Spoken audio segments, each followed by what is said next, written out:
Simon Petrus. Petrus adalah murid Tuhan Yesus yang paling banyak disebutkan di Alkitab dan menjadi pemimpin dari murid-muridnya yang lain. Nama asli Petrus adalah Simeon, nama Aram yang berasal dari kata Simon yang artinya mendengar. Bentuk Yunani Simeon adalah Simon. Ia pertama kali diperkenalkan oleh Andreas, saudaranya, kepada Tuhan Yesus. Petrus sering melakukan pelayanan ke kota-kota lain di luar Yerusalem. Ia pergi ke Lida dan Yope, Antioquia, dan juga Korintus. Hampir bisa dipastikan bahwa Petrus juga ke Roma, pusat kekaisaran Romawi. Kemudian Petrus mendirikan gereja di Roma, dan tradisi mengatakan bahwa di kota Romalah Petrus meninggal bersama Paulus pada masa penganiayaan Kaisar Nero. Dikatakan bahwa ia disalibkan secara terbalik dengan kepala di bawah atas permintaannya sendiri, sebab ia merasa tidak layak disalibkan dengan kepala di atas seperti gurunya Tuhan Yesus. Makam daripada Rasul Petrus ini terdapat di dasar gedung Gereja Katolik Basilika Santo Petrus di kota Roma, Vatikan, yang menjadi gereja terbesar di dunia dan pusat dari Gereja Katolik. Petrus meninggalkan warisan berupa kitab suci, yakni surat 1 Petrus dan 2 Petrus yang diduga kuat ditulisnya dari kota Roma. Selain itu, menurut tradisi dan penelitian para pakar Alkitab, pengaruh Petrus juga sangat kuat di dalam penulisan kitab Injil Markus.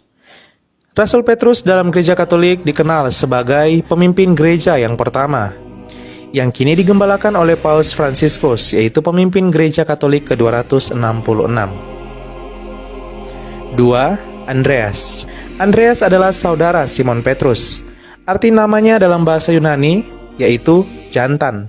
Andreas adalah murid pertama Tuhan Yesus. Sebelumnya ia adalah murid Yohanes Pembaptis. Menurut tradisi, Andreas menghabiskan tahun-tahun terakhir hidupnya di Skythia, bagian utara Laut Hitam.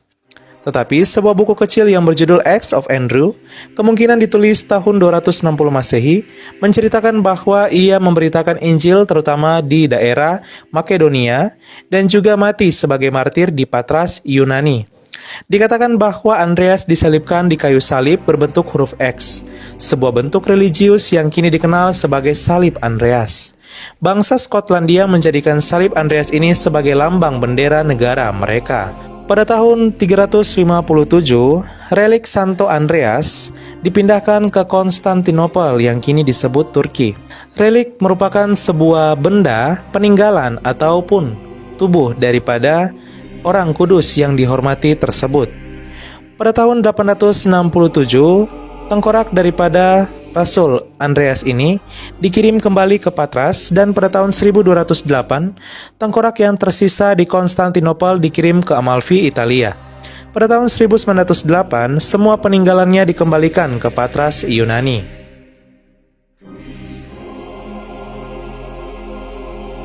3. Yakobus. Nama Yakobus berasal dari bahasa Yunani, Yakobos, yang diambil dari bahasa Ibrani, Yakov atau Yakub, artinya penipu. Nama ayahnya adalah Zebedeus. Bersama saudaranya Yohanes, ia dipanggil menjadi murid Tuhan Yesus ketika mereka sedang menjala ikan. Nubuatan Tuhan Yesus akan kematian Yakobus kelak digenapi ketika Raja Herodes membunuh Yakobus dengan pedang, sekitar tahun 44 Masehi. Kisah Para Rasul bab 12 ayat 2. Yakobus menjadi martir pertama dari 12 murid Tuhan Yesus. Selain Yudas Iskariot, hanya kematian Yakobuslah yang dicatat di Alkitab. Yakobus juga dikenal sebagai Santo Pelindung negara Spanyol. Menurut tradisi yang lain, ia dikatakan telah dimakamkan di Santiago de Compostela setelah jasadnya dibawa ke sana ketika ia dipenggal di Yerusalem. Situs ziarah ini berasal dari abad ke-9. 4. Yohanes. Nama Yohanes dalam bahasa Yunani adalah Iones, yang berasal dari bahasa Ibrani Yohanan atau Yohanan, yang artinya pemberian Tuhan. Yohanes dikenal sebagai murid yang dikasihi Tuhan Yesus yang bersandar dekat kepadanya pada saat perjamuan Paskah terakhir. Yohanes juga merupakan saudara Yakobus dan mungkin lebih muda daripada Yakobus, sebab di kitab-kitab Injil namanya selalu disebut sesudah Yakobus, kecuali beberapa bagian di dalam Injil Lukas dan kitab Kisah Para Rasul. Tampaknya Yohanes ini sebelumnya adalah murid Yohanes Pembaptis, sebagaimana halnya dengan Andreas. Menurut Polikrates, Yohanes meninggal di Efesus. Yohanes adalah murid Tuhan Yesus yang paling lama hidupnya di antara murid-murid yang lain. Mungkin inilah arti tersirat dari Yohanes, bab 21 ayat 23. Yohanes adalah penulis Injil Yohanes. Dia juga menulis 3 kitab, yakni 1 Yohanes, 2 Yohanes, 3 Yohanes, serta kitab Wahyu. Dengan demikian, Yohanes adalah murid Tuhan Yesus yang paling banyak menulis kitab suci, dan dikenal sebagai rasul kasih yang banyak menulis tentang kasih. Ia membuktikan bahwa wataknya yang keras itu telah diubahkan oleh Tuhan Yesus. Dilansir dari situs ChristianityExchange.com, jenazah dari Rasul Yohanes ini belum ditemukan.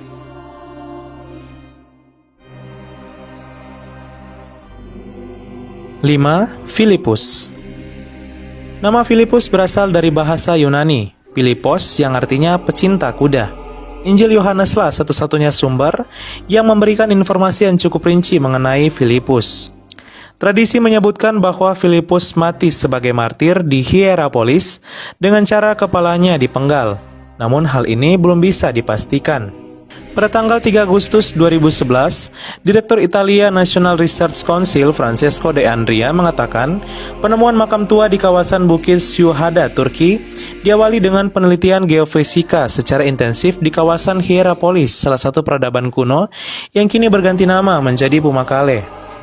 Dilansir dari situs yang lain, sejumlah ilmuwan dan arkeolog dari Italia baru-baru ini menemukan sisa makam kuno yang diklaim milik salah satu pengikut Yesus, yaitu Santo Filipus. Makam yang terletak di barat daya Turki tersebut sebenarnya sudah digali dan diteliti sejak 10 tahun yang lalu.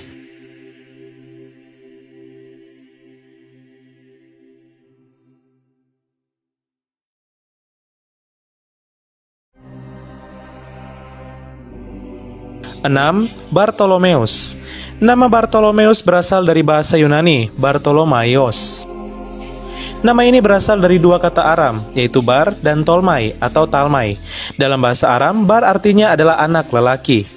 Karena itu, Bartolomeus secara harfiah berarti anak talmai. Sejarawan gereja yang terkemuka mengatakan bahwa Bartolomeus atau Nathanael melayani India dan meninggalkan sebuah kopi Injil Matius di sana. Tradisi lain juga menceritakan bahwa ia melayani Ethiopia, Mesopotamia atau kini Irak, Partia, dan Likaonia. Bartolomeus juga dikenal sebagai yang membawa Injil ke negara Armenia. Tradisi lain mengatakan bahwa Bartolomeus telah mati menjadi martir di Albanopolis, Armenia, dengan jenazahnya dibelenggu. Dan kini jenazahnya berada di Basilika Santo Bartolomeus di Roma pada tahun 1180. 7. Thomas. Thomas adalah salah satu murid yang paling banyak disebut di dalam tradisi gereja perihal pelayanan, karya, dan kematiannya. Namun tradisi yang paling bisa dipercaya adalah yang menyebutkan bahwa Thomas menjadi misionaris di negara India. Konon ia mati sebagai martir di sana dan dikuburkan di Milapori yang sekarang pinggiran kota Madras. Nama Thomas terus dikenang oleh sebuah gereja yang bernama Martoma yang berarti Tuan Thomas. Ada banyak buku yang diklaim ditulis oleh Rasul Thomas, yang paling terkenal adalah Injil Thomas. Namun, semua buku tersebut ternyata adalah palsu sehingga tidak dimasukkan dalam Alkitab. Sumber lain menyebutkan bahwa ada sejumlah tempat yang terkait dengan kemartiran dan penguburan Rasul Thomas. Tetapi yang paling umum diterima yaitu saat Thomas menjadi martir di Gunung Thomas di India dan pemakamannya berada di dekat tempat Basilika San Tom. Basilika ini adalah sebuah gereja Katolik yang dibangun di India untuk menghormati Rasul Thomas. Tidak jelas kapan tepatnya situs itu dikaitkan dengannya, tetapi tampaknya paling lambat adalah tahun 1523. 8. Matius, yang dalam bahasa Ibrani yaitu Matityahu, disingkat Matai, yang artinya pemberian Tuhan. Ia adalah seorang pemungut cukai yang kemudian dipanggil Tuhan Yesus menjadi muridnya. Sumber lain mengatakan bahwa Matius dari Kapernaum ini, yang merupakan anak Alfeus, dikatakan dimakamkan di Salerno, Italia, yang kini telah dibangun sebuah katedral pada tahun 1076 untuk menghormati Rasul Matius. 9. Yakobus, anak Alfeus. Kitab-kitab Injil hanya menyebut nama Yakobus anak Alfeus dalam daftar para rasul. Injil Matius bab 10 ayat 3. Sebutan muda ditambahkan mungkin untuk membedakannya dari rasul lain, yakni Yakobus anak Zebedeus. Cerita legenda mengatakan bahwa Yakobus anak Alfeus ini mengabarkan Injil di Persia yang kini merupakan negara Iran dan disalibkan di sana, tetapi hal ini belum dapat dipastikan. Sumber lain mengatakan bahwa ia dirajam sampai mati di Yerusalem, tetapi Nikeporos mengatakan dia disalibkan di Ostrakina, Mesir. Peninggalannya ada di Santi Apostoli, sebuah tempat di negara Italia bersama dengan Filipus. 10. Tadeus. Nama Tadeus dalam bahasa Yunani adalah Tadaios, disebut dalam Injil Matius dan Injil Markus. Di dalam Injil Lukas, ia disebut sebagai Yudas, anak Yakobus. Tadeus pergi kepada Abgar setelah kenaikan Tuhan Yesus ke surga, dan ia tetap berada di sana berkhotbah di beberapa kota di Mesopotamia atau Irak. Sementara tradisi lainnya menyebutkan bahwa Tadeus dibunuh oleh ahli-ahli sihir di kota Suanir di Persia, Iran, dengan menggunakan pentungan atau lemparan batu. Sumber lain mengatakan bahwa Rasul Yudas Tadeus ini peninggalannya berada di Basilika Santo Petrus di Vatikan, Roma, Italia, di kompleks yang sama dengan Rasul Petrus. 11. Simon orang Selot. Di dalam naskah bahasa Yunani Injil Matius dan Injil Markus menyebutkan seorang murid bernama Simon orang Kanani. Di dalam Alkitab bahasa Indonesia terjemahan lama, nama inilah yang dipakai. Tetapi di dalam Alkitab bahasa Indonesia terjemahan yang baru, yang dipakai adalah Simon orang Selot. Injil Matius bab 10 ayat 4. Selotes adalah kata Yunani yang artinya orang yang penuh semangat. Selain itu, nama Simon Selot juga berarti sosok yang rajin. Nikeporus dari Konstantinopel atau Turki, seorang penulis dari rohaniawan Kristen menulis, Simon yang lahir di Kana, Galilea yang juga disebut orang Selot, telah menerima Roh Kudus dari surga mengadakan perjalanan ke Mesir dan benua Afrika, lalu negara Mauritania dan negara Libya untuk memberitakan Injil.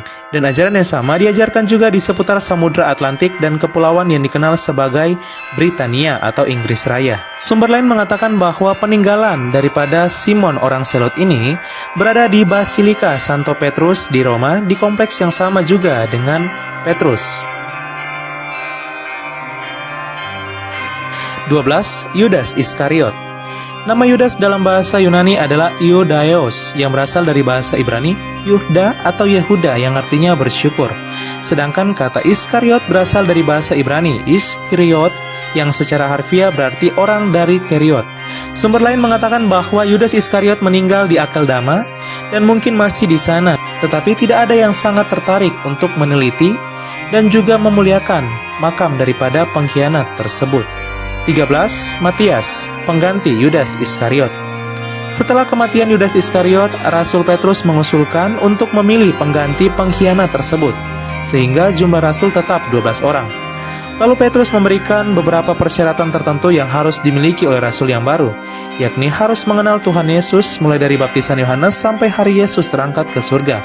Para rasul menemukan 2 orang yang memenuhi persyaratan, yakni Yusuf yang juga dikenal sebagai Yustus dan Matias. Mereka membuang undi untuk menentukan pilihan, dan pilihan jatuh kepada Matias sehingga ia ditambahkan pada bilangan para rasul.